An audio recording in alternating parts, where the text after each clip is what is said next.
Prime Minister Narendra Modi has arrived at Kazan Expo International Exhibition Center. BRICS plenary session is set to also begin shortly. Xi Jinping has also arrived at the BRICS summit venue.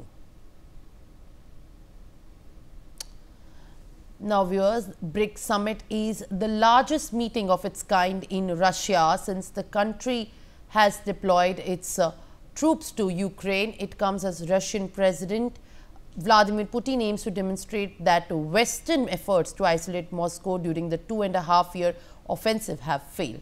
All right, joining me on the broadcast is my colleague Manohar Kesri. Very good afternoon to you. And what we can understand is that now Prime Minister Narendra Modi has arrived at the expo in Kazan to take the plenary session, which is set to begin shortly. And just hours from now, merely 3 hours later, the bilateral talks between India and China are also going to take place. मनोहर, किस तरीके से आप ये देखते हैं जो BRICS के ऊपर प्रधानमंत्री नरेंद्र मोदी और उनके चाइनीज प्रेसिडेंट जी जिनपिंग के साथ जो संबंध है बायलैटरल टॉक्स को लेकर at the 16th BRICS summit, किस तरीके से आगे देखते हैं और ऐसे क्या इंडिया के लिए ये गुड न्यूज हो सकता है जब जो इनकी बातचीत है और मुलाकात है वो होगी?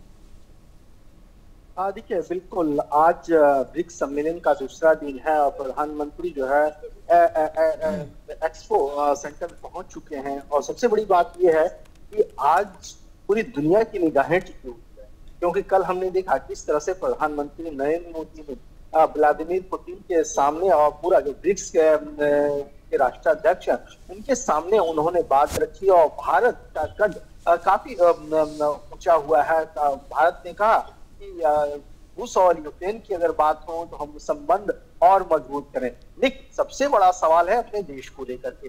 अब देखिए, समिट शुरू होने से पहले ही चाइना भारत के सामने झुका है और झुकने के बाद उन्होंने 5 कदम पीछे कर लिया है। कहने का मतलब यह है, हम बात कर रहे हैं गलवान की।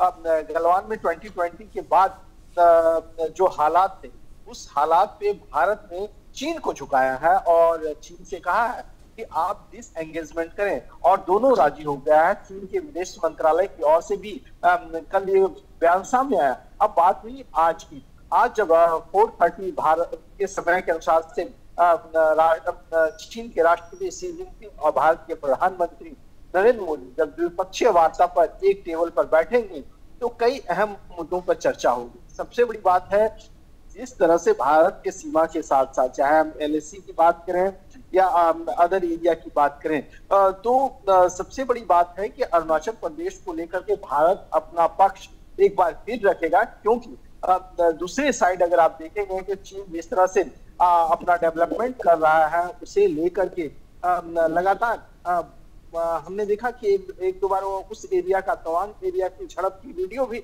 सामने आई थी। तो ऐसी स्थिति में भारत का रुख साफ है और भारत अपनी बात जो है रखने जा रहा है कि अरुणाचल हमारा अभिन्न हिस्सा है। और सबसे बड़ी बात है कि अगर कोई उस एरिया में अगर आता है तो भारत इसे बर्दाश्त नहीं करेगा।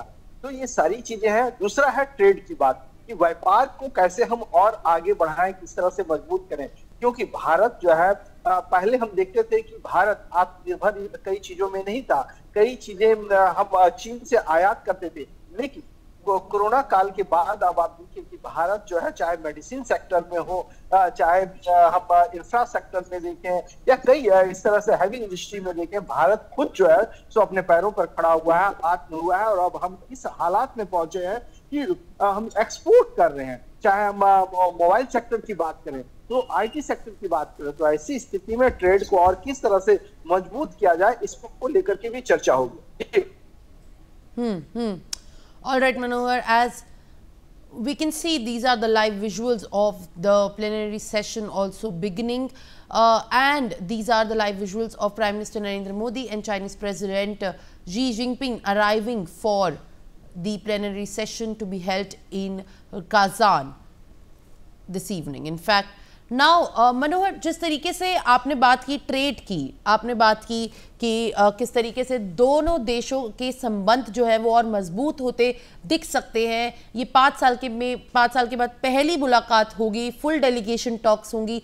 क्या जो कनाडा का मुद्दा है उसको भी उठाते देख इंडियन डेलीगेशन दिख सकती है, क्योंकि फाइव आइज के अगेंस्ट अगर एक सपोर्ट देखा जाए तो इंडिया चाइना से Indo Chinese level delegation talks पे एक ये बहुत इंपॉर्टेंट मुद्दा रहेगा, जिसमें कनाडा के ऊपर जो अभी रिसेंट टाइम्स में कंट्रोवर्सी हुई है उसको फोकस में डालते देख सकता है। देखिए बिल्कुल, अगर आप देखेंगे तो ताइवान को ही लेकर के देखिए, भारत ने कई ऐसे मुद्दे हैं जिसे डिप्लोमेटिक तरीके से सुलझाया है। तो ऐसी स्थिति में कनाडा का जो मामला है, इस तरह से कनाडा लगातार आरोप लगाता आ रहा है और खालिस्तानियों को वो अपनी सह दे रहा है, संरक्षण दे रहा है।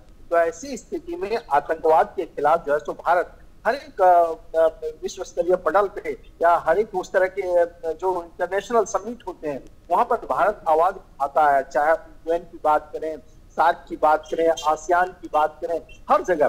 तो ऐसी स्थिति में भारत जो है अब चाइना के सामने जो है को उठाएगा और कहेगा कि आप जो है सो अमेरिका पर भी दबाव बनाए। जिस तरह से अब आप देखिए पिछले हफ्ते अमेरिका ने भी कनाडा की मन की बात कही थी, कनाडा को सपोर्ट करते नजर आ रहे थे। तो ऐसी स्थिति में जरूर इस मामले को लेकर के भी भारत चाइना से बात करेगा। For more such videos, subscribe to the NewsX YouTube channel, hit the bell icon.